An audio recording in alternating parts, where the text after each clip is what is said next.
Hey guys, Mike here, the Detroit Borg with a sneak peek of the new plastic iPhone. So this is just the back shell of the phone. And as you can see, it actually integrates all of the chassis components as well. So we don't have our battery or the display or anything like that. We just have the chassis components like the EM shield, the frame for the buttons, and the digitizer. And we even have the lenses for the camera and LED flash. But let's go ahead and take a look at this design. So the interesting thing here is that we have an all plastic design as opposed to a metal or glass design as we've seen with other phones. Now this will probably, or with other iPhones, this will probably succeed the iPhone 4 and 4S in the lineup. So the iPhone 4 and 4S were glass, which were shatter prone, and as you can see, it's also quite a bit thinner than those phones.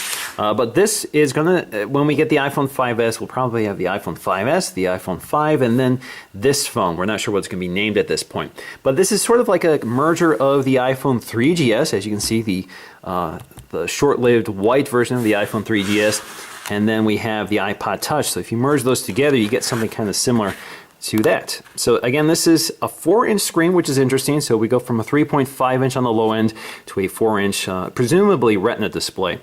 As you can see, it's similar in design, but not as thin as the iPod Touch. So you have similar ports here, such as your speaker grills, your lightning port. We do have those 2 screws at either end. We have our headphone jack, and of course, since this is a phone, we have our mouthpiece right next to it. Now, if we compare that to the iPhone 5, you can see it's kind of similar in overall thinness. It's not quite as thin. It's a little thicker. It's also a little wider than the iPhone 5, which is kind of hard to illustrate here. So let me see if I can situate this a little bit better.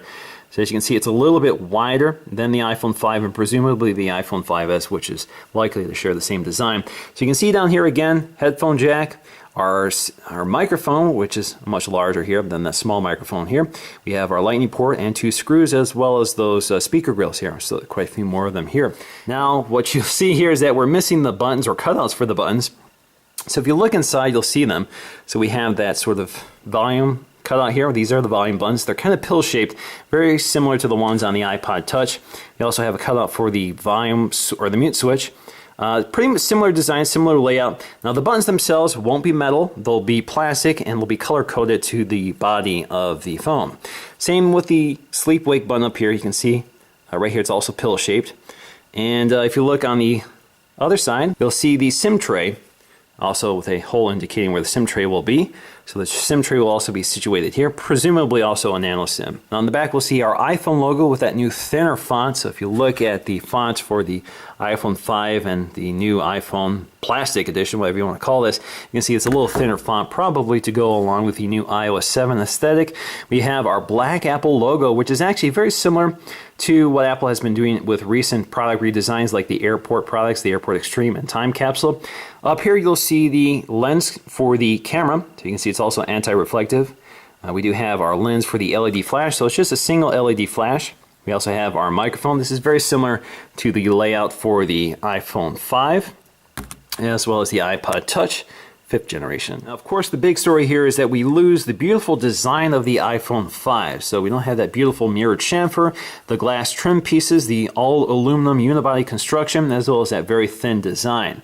So we have a pretty simple plastic shape, very glossy. Has a very nice form factor to it, just like the iPhone 5. Feels very comfortable to hold, a nice square edge to grab onto, and grip is not too small, so you can grab it off a table pretty comfortably, and it just handles very nicely. It's a very comfortable size, and it's a very nice quality plastic. So it's a pretty simple design. It's all unibody plastic. It's not like the old one, the 3G and 3GS, where you had the metal frame. So it's a little different, it's a little cleaner overall. I actually really like it. It's certainly much thinner than that, as you can see. And of course you can see other details here, such as that chrome ring around the camera lens and the flash. You don't see that here with the plastic case. And again, if you look at the bottom, you just see a lot more work has gone into the iPhone design. So you have all these micro drilled holes. We have the chrome rings around the lightning port and the headphone jack. So a lot of that is gone, of course, with the plastic phone. Now, just to take a close look at the inside chassis, you can see how everything is mounted in here. So you can see the frame for the lightning port, the frame for the SIM tray, frame for all the buttons, the frame for the digitizer. Up here you can see we have these little temporary covers for the camera as well as LED flash. Same with the cutouts for the volume buttons and mute switch.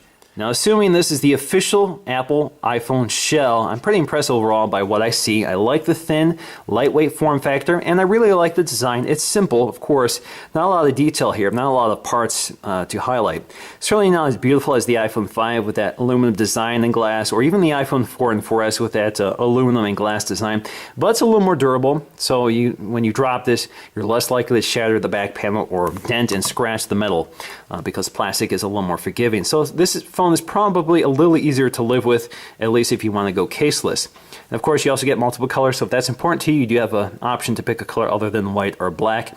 And you get a 4-inch phone. So you go from a 3.5-inch phone to a 4-inch phone, which presumably will also have a Retina display, just like the iPod Touch and the iPhone 5. So you get a big spec upgrade there, and you probably will see better internal specs and a better camera, both forward-facing, so perhaps a full HD FaceTime camera, and perhaps a 5-megapixel autofocusing camera on the back, we'll see. So you do get better internal specs, so you get a better experience for the price. I do have to send a big shout out and a big thank you to Sony Dixon, who supplied this for me. I've known Sony for quite a while now, and he's kind of the leader in terms of leaking Apple goods these days. He has a lot of connections in the supply chain, so you probably want to follow him. So I'll post a link in the description below if you want to check him out, and he'll keep you updated on all the latest Apple news that he is on the forefront of. So that's going to do for me, guys. Thanks for watching, and I'll see you again in the next video.